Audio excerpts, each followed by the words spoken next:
নমস্কার বন্ধুরা, আমি বিদিশা ওঝা গুচ্ছাইত, হলদিয়া, ওয়েস্ট বেঙ্গল, ইন্ডিয়া থেকে অনেক দিন পর একটি নতুন ভিডিও নিয়ে আপনাদের সামনে হাজির হলাম। সব জায়গাতেই প্রায় গরম পড়ে গেছে, আমাদের হলদিয়াতেও খুব গরম পড়েছে, এখানে খুব উত্তাপ।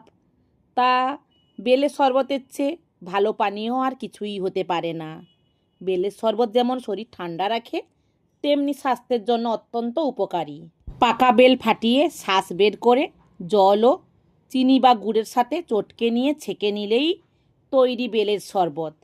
স্বাদ বাড়াতে সামান্য বিট নুন ও লেবুর রস মেশানো যেতে পারে। এটি কোষ্ঠকাঠিন্য দূর করে ও শরীরকে আর্দ্র রাখতে সাহায্য করে। বেলের শরবত তৈরির পদ্ধতি। উপকরণ: একটি পাকা বেল, ঠান্ডা জল 3 থেকে 4 কাপ, চিনি বা গুড় 2 বা 4 টেবিল চামচ, বিট নুন স্বাদ মতো, লেবুর রস আপনার প্রয়োজন মতন দেবেন। বেলটি ভালো করে ধুয়ে ফাটিয়ে চামচের সাহায্যে ভেতরের আঠালো শাঁস বা পাল্প বের করে নিন। শাঁসের সাথে জল মিশিয়ে ভালো করে হাত দিয়ে চটকে নিন, যাতে বীজ ও আঁশ আলাদা হয়ে যায়।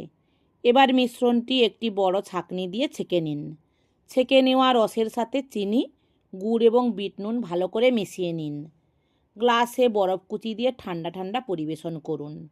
এবারে আমি একটা বিশেষ টিপস দেব। বেলের আঁশ বা বীজ সমেত ব্লেন্ড করলে শরবত তেতো হয়ে যেতে পারে, তাই হাত দিয়ে মেখে ছাঁকনি ব্যবহার করাটাই ভালো। অনেকে দই বা দুধ মিশিয়েও বেলের শরবত তৈরি করেন, যা আরও পুষ্টিকর হয়। শরবত আরও সুস্বাদু করতে সামান্য জিরার গুঁড়াও মেশাতে পারেন। আমি যেমন গোলমরিচের গুঁড়ো দিয়ে মিশিয়ে দিই। বেলের ঘন রস ছেঁকে নিয়ে বয়ামে ভরে ফ্রিজে 10 দিন পর্যন্ত সংরক্ষণ করা যায়। বেলের শরবতে প্রচুর পরিমাণে ভিটামিন সি থাকায় রোগ প্রতিরোধ ক্ষমতা বাড়ায়। রোদের তাপে যখন আপনি হাঁসফাঁস করে বাড়ির মধ্যে ঢুকবেন, ফ্রিজে রাখা বেলের শরবত খেয়ে প্রাণ জোড়াতে পারেন। প্রকৃতির সেরা উপহার বেলের শরবতে, গরমে আরাম বারবার। শুধু স্বাদ নয়, পেট ঠান্ডা রাখতে বেলের শরবতের কোনো তুলনা নেই।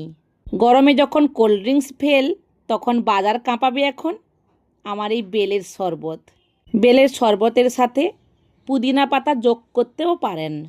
পেট পরিষ্কার করার জন্য বেল খেতে হয়, এই কথা আমরা সকলেই ছোটোবেলা থেকে শুনে আসছি। বাজারে গেলে দেখতে পাই অনেকে অনেক ফলই কেনে, কিন্তু এই ফল কেউ কেনে না। আমার মনে হয় সিজনের ফলগুলো সবারই খাওয়া উচিত। লাইক কমেন্ট করবেন।